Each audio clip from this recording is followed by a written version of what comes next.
Hello everyone. Today we talk about how to fix the app of Chat All.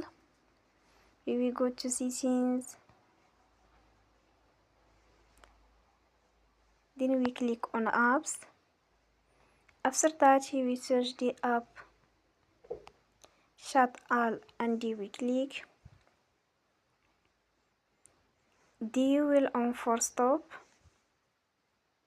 After that we go to storage. Then we click on clear cache.